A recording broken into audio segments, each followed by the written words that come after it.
नमस्कार मित्रों, एक बार फिर से आपका स्वागत है हॉकफीड न्यूज में। बड़ी खबर इस वक्त, जांच एजेंसियों ने कांग्रेस के इस वरिष्ठ नेता को गिरफ्तार कर लिया है और इस कांग्रेस नेता पर आतंकियों का साथ देने का आरोप है। मां बेटे सन्न रह गए हैं।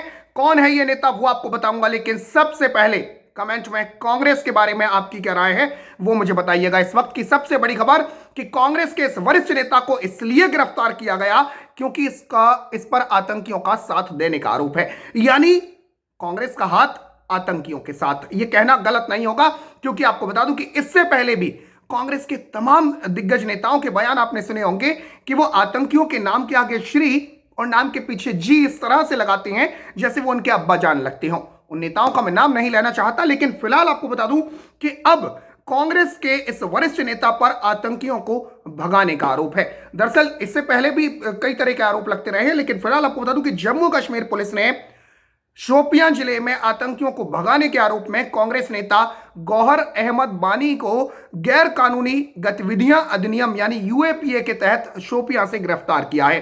रिपोर्ट्स के मुताबिक कांग्रेस नेता गौहर अहमद बानी, जो कि पेशे से वकील भी है, दक्षिण कश्मीर में इमाम साहब शोपियां का निवासी है और 7 दिसंबर को आतंकवादियों को भगाते हुए यह शख्स पकड़ा गया था। यानी आप सोचिए कि यह शख्स पेशे से वकील है, कांग्रेस का नेता है और आतंकियों को भगाने का आरोप। तो आप समझ सकते हैं कि चाहे आप पढ़ लिख लो, लेकिन सोच कहां तक रहती है, समझ कहां तक रहती है, और ऊपर से कांग्रेस का ठप्पा और लगा हुआ है। दरअसल कुछ आतंकवादी, ऐसी खबरें हैं कि दरअसल कुछ आतंकवादी एक कार में यात्रा कर रहे थे और जब भारतीय सेना के 44 राइफल्स ने को ट्रेंच इलाके के बाबा खदम रामपुरा चौक पर उसे रोका तो आतंकवादी भाग निकले और कार को पगाचू के पास छोड़ दिया गया। सुरक्षा बलों द्वारा पीछा किए जाने पर आतंकवादी कार छोड़कर भाग निकले, जबकि गौहर बानी कार से कूद गया था और उसने खुद को पीड़ित बताने का नाटक किया। यानी उसने ये नाटक किया कि मुझे इन आतंकवादियों ने पकड़ लिया था। बाद में गौहर से कड़ी तरीके से पूछताछ की गई और उसे गिरफ्तार कर लिया गया और पुलिस ने इस सिलसिले में यूएपीए के तहत मामला दर्ज किया है। अधिकारियों ने बताया कि कांग्रेस नेता वानी आतंकवादियों को शरण दे रहा था और उन्हें केंद्र शासित प्रदेश में परिवहन के साधन मुहैया करा रहा था। यानी आतंकवादियों को न सिर्फ शरण देना, बल्कि आतंकवादियों को जो चाहे वो कर लीजिए, यह भी किया जा रहा था। साधन मुहैया कराए जा रहे थे। जम्मू कश्मीर पुलिस के मुताबिक वो आतंकी संगठनों के लिए ओवरग्राउंड वर्कर के रूप में काम कर रहा था और आतंकवादियों का बचाव करता हुआ आया है।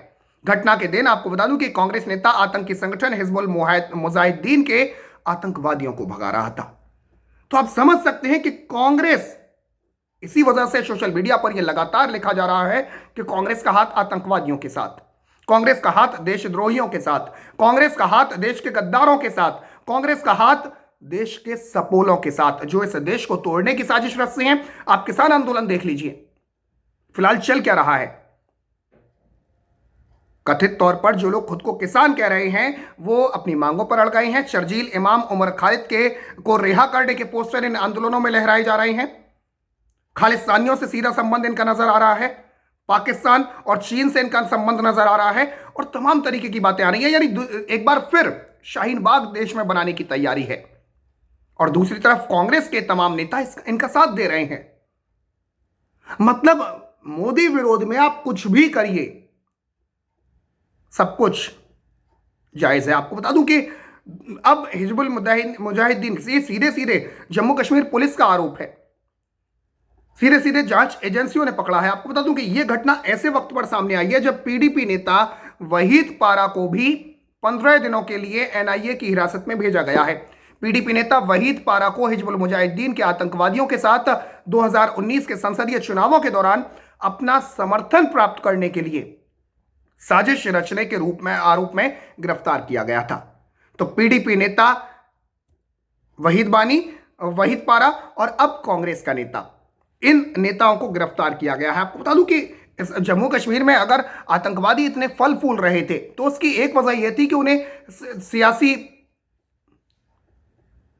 संरक्षण मिला हुआ था और यह संरक्षण दिया गया था वहां के नेताओं द्वारा, वहां की पार्टियों द्वारा। जम्मू कश्मीर में आपको बता दूं कि विकास परिषद के लिए चुनाव चल रहे हैं, डीडीसी के चुनाव मतदान जारी है। चुनाव के मद्देनजर सरकार ने घाटी में सुरक्षा बलों की संख्या बढ़ाई है, लेकिन इस बीच आतंकी संगठन लगातार घाटी में सुरक्षा बलों और नेताओं पर हमले की फिराक में है। लेकिन सभी खुफिया एजेंसी सतर्क हैं और लगातार आतंकवादियों के खिलाफ कार्रवाई जारी है। तो अब कांग्रेस के एक और नेता को गिरफ्तार किया गया है। मैं आपको बता दूं कि यह पहली दफा नहीं है कि कांग्रेस के नेताओं को आतंकियों से संबंध रखने के आरोप में पकड़ा गया हो। आपको याद होगा अक्टूबर की बात, आपको बता दूं कि इसी साल 2 अक्टूबर की खबर है ये, कांग्रेस के एक वरिष्ठ नेता के भाई समेत 12 लोगों के खिलाफ जम्मू कश्मीर के किश्तवाड़ में आतंकवादी संगठन हिजबुल मुजाहिदीन के साथ संबंध होने के आरोप में मामला दर्ज किया गया था।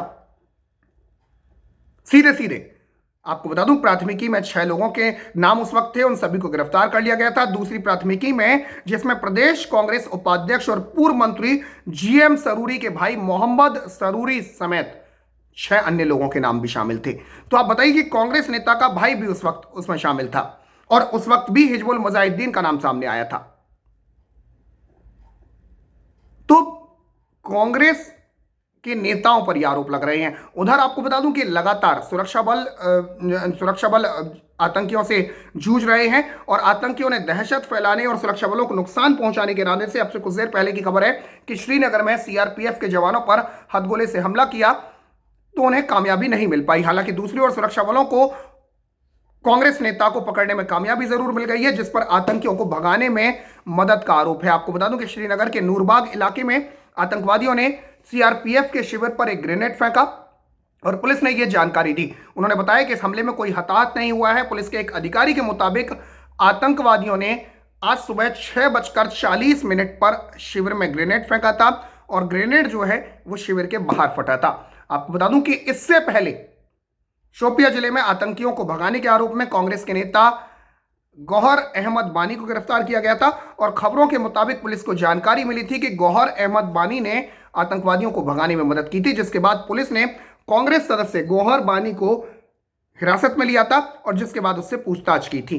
पुलिस ने इस मामले में जांच के बाद गौहर अहमद बानी को गिरफ्तार किया और पुलिस और अन्य सुरक्षा एजेंसी गौहर अहमद बानी से आगे की पूछताछ कर सकती हैं, ये भी खबरें आ रही हैं। हालांकि पुलिस ने अभी इस मामले में सिर्फ कांग्रेस सदस्य गौहर अहमद बानी को गिरफ्तार करने की जानकारी दी है। पेशे से, जैसा मैंने बताया कि पेशे से यह वकील है, दक्षिण कश्मीर में इमाम साहब शोपिया का निवासी है और वहीं पर इसको गिरफ्तार किया गया है। सुरक्षा बलों ने पीछा किया, आतंकवादी कार छोड़कर भाग गए। गौहर अहमद बानी कार से कूद गया और खुद को पीड़ित बताने तक का नाटक किया। बाद में जब इससे कड़ाई से पूछताछ की गई, इसे गिरफ्तार कर लिया गया। उसके बाद अब इस पर यूएपीए के तहत मामला दर्ज किया गया है। सीधे सीधे एजेंसियों का कहना है कि कांग्रेस नेता वानी आतंकवादियों को शरण दे रहा था और उन्हें केंद्र शासित प्रदेश जम्मू कश्मीर में परिवहन के साधन मुहैया करा रहा था। तो यह है कांग्रेस के एक नेता की हकीकत।